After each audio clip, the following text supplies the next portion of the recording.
our cell model, okay? Basic components. The outer covering is known as the cell membrane or plasma membrane. Its function, in a nutshell, allow materials in and out, we call that transport, and obviously it protects and encases the cell, creating a separate environment inside from outside, right? Inside, intracellular, outside, extracellular. Now what's outside the cell? I think we said this yesterday. What do we find out here? These are Hofstra students right now, and they have no idea what's outside. Oh, they're waking up. Outside is water with things dissolved in it, right? All of our nutrients out here. What is inside the cell? A lot of water also, right? So you see all this blue stuff here, that is what we call cytosol. It's basically the watery environment of the cell. It's where you'll find all the dissolved nutrients that are needed by the organelles. All of the colored things are organelles, and each one has a name, and the big one here in the center is the nucleus. All right? Now let's just flip right to here for a moment. This model actually probably is even better for our cases describing the organelles, because you can see here they pretty much made a miniature version of this here, and they actually made it in 3D, so you can actually see the organelles a little bit better. So we'll, do this a little bit later. We'll start with this one, and we'll come back to this in a moment. So back to our silly cell, right?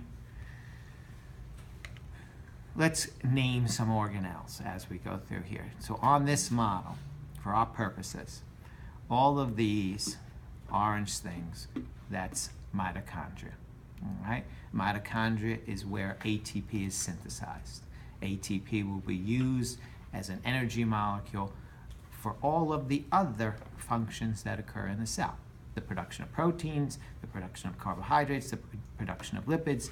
The ATP generated by the mitochondria will be used by the other organelles to do that. All right? The orange lines here with little black dots. The black dots, ribosomes. That is where protein synthesis begins. Okay, ribosome, it's its own organelle.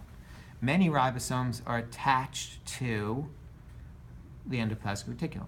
Some are not. There may be cases here where there are small black dots not attached to the orange. They're free ribosomes. The ones that are attached are called fixed ribosomes. Okay?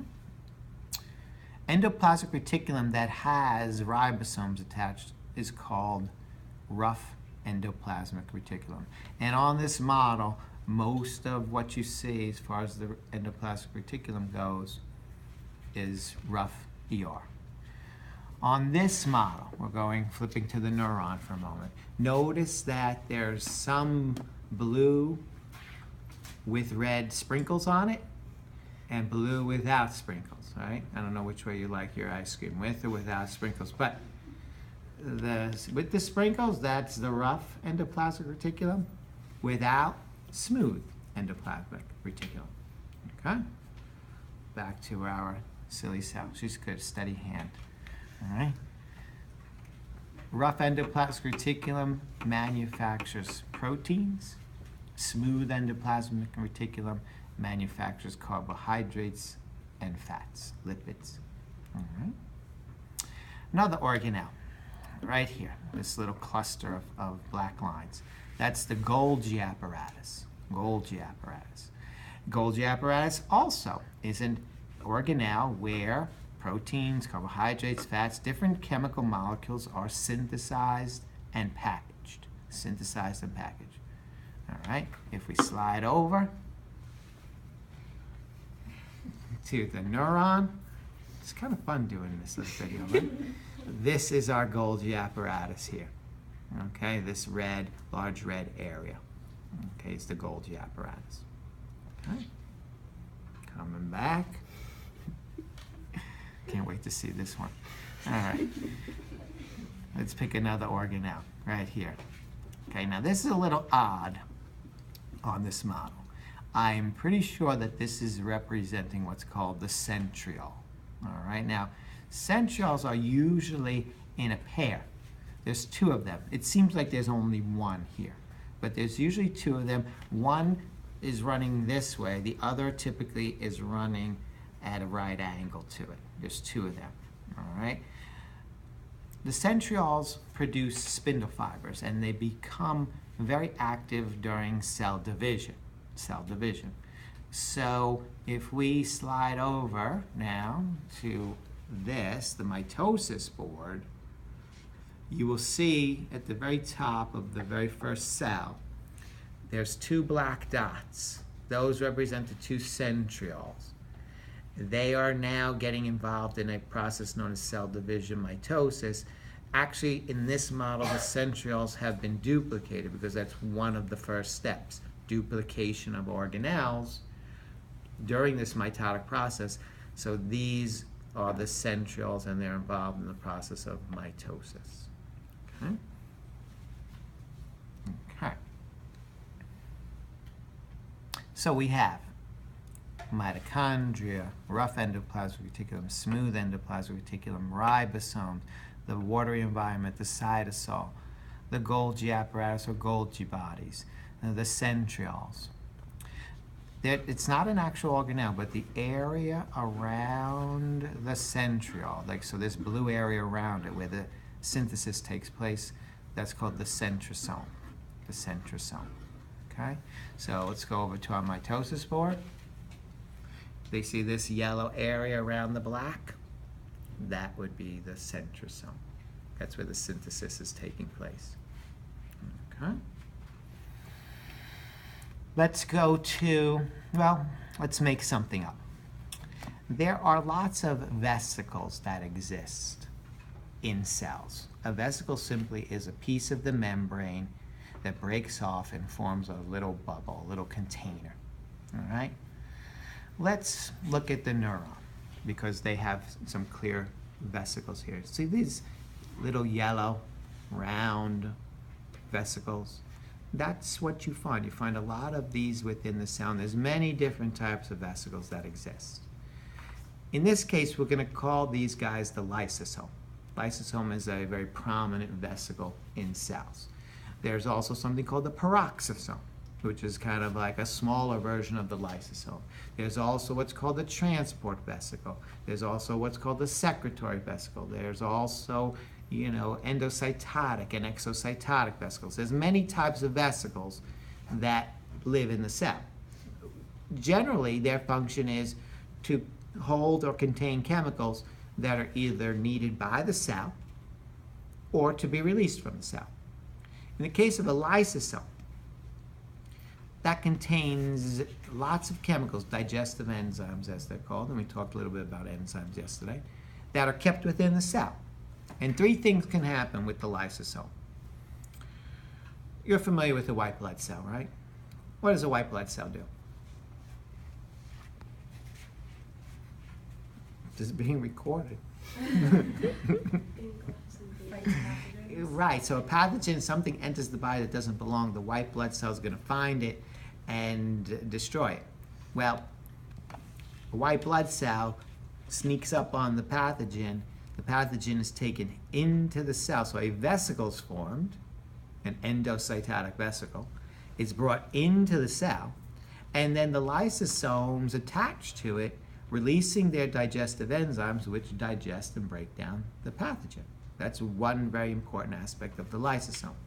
Number two, as organelles become old and deteriorated, we recycle them.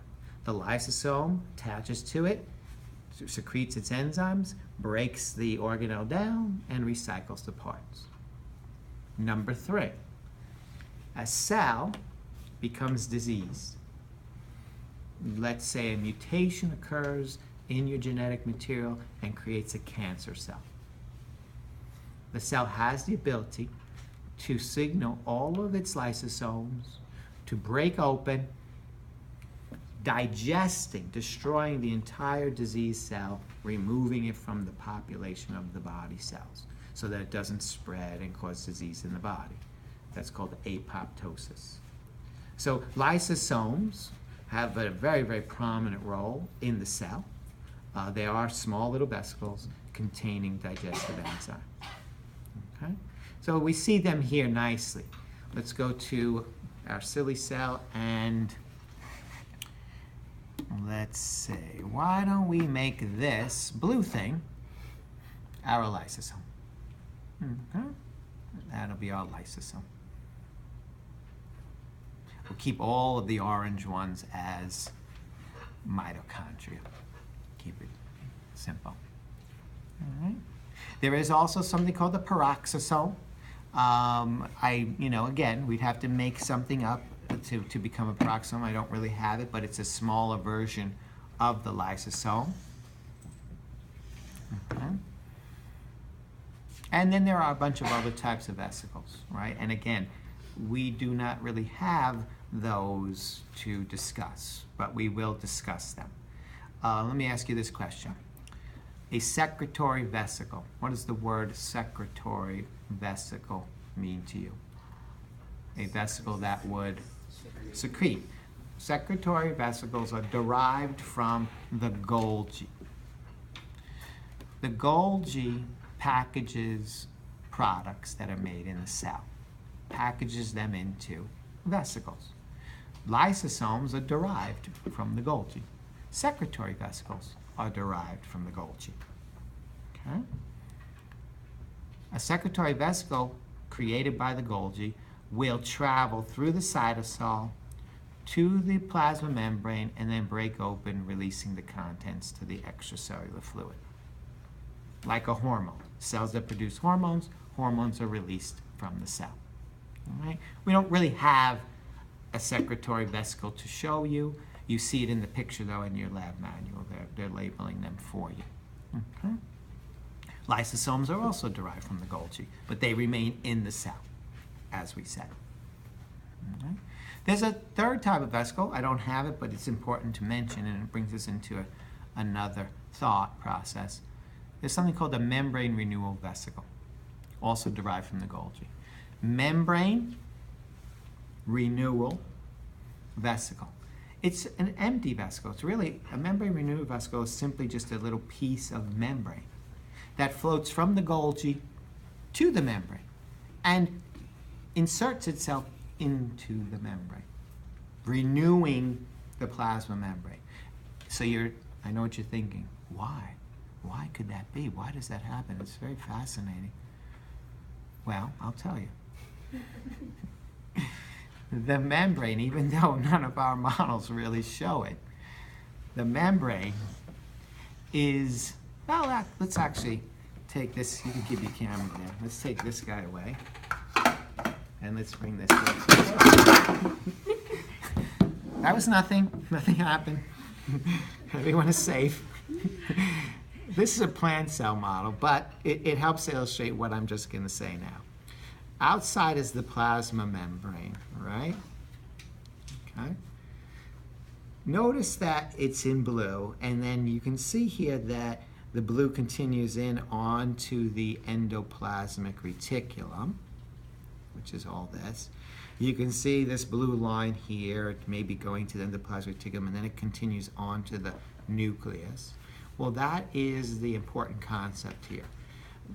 The plasma membrane that's here, okay, becomes the plasma membrane that is here, which then becomes the plasma membrane of the endoplasmic reticulum, and then can become the membrane of the nucleus, or could break off and become a transport vesicle that travels to the, and we don't have one here, I guess this is actually the Golgi here, and travels to the Golgi, and then could become a lysosome, or a secretory vesicle, or, like we said, a membrane renewal vesicle.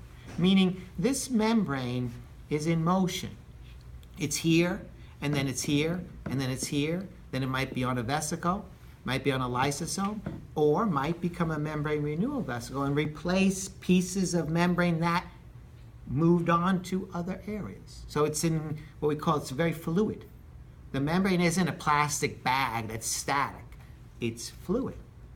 And so as we remove pieces and it becomes part of other organelles, we need to replace it with a membrane renewal vesicle. All right? So that's the story. We sometimes refer to the cell as a fluid mosaic model. Fluid, constant motion. Mosaic, lots of little different pieces, organelles fit together. Okay? All right. So let's bring this one back. Now everyone can see that I didn't break it. They're indestructible. That's why we purchased them, because they're indestructible. We tried to break them, but we can't. Okay, so let's go to the nucleus. All right, the nucleus. So the nucleus is a little complex area, has multiple components to it. The nucleus has its own membrane. Actually, it's a double membrane, so it's 2 layers of membrane, one on top of the other.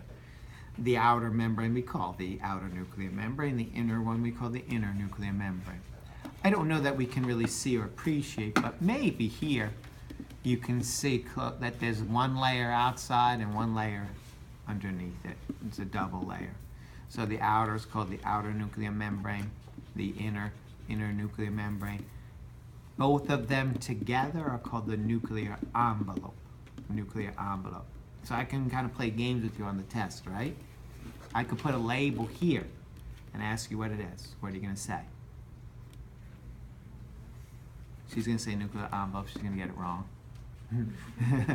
What else would you say? Outer nuclear membrane. I put a label here. What do I get as an answer? Inner nuclear. I put the label over both of them. Nuclear envelope. All right, that's how the game goes. All right. It's the same type of membrane that we see out here. This membrane is derived from pieces of this membrane. Has lots of little holes. They're called nuclear pores. So when something is manufactured here, it can leave through the pores. It's filled with fluid. The blue fluid is called nucleoplasm. There are dense areas within the nucleus called nucleoli, and that's a synthesis site. It's where RNA and proteins are being manufactured within the nucleus. And we don't really see it well here, but if we go now to the mitosis board, here's our nucleus in blue. They have a little white edge to it showing you the nuclear envelope. The green is the nucleolus. But you see all this purple stuff here? That's the genetic material. In this particular cell, this is what we call chromatin. Chromatin. It's nuclear material, the DNA, the genetic material, in a cell that's not undergoing division. When a cell undergoes division, the chromatin is organized into what's called the chromosome. And you can see these are organized into these nice little bow ties. Here they are not. So it changes its pattern. But both of them are genetic material. But here, it's called chromatin. Here, it's called a chromosome. Right? That's inside of the nucleus. Okay? All right.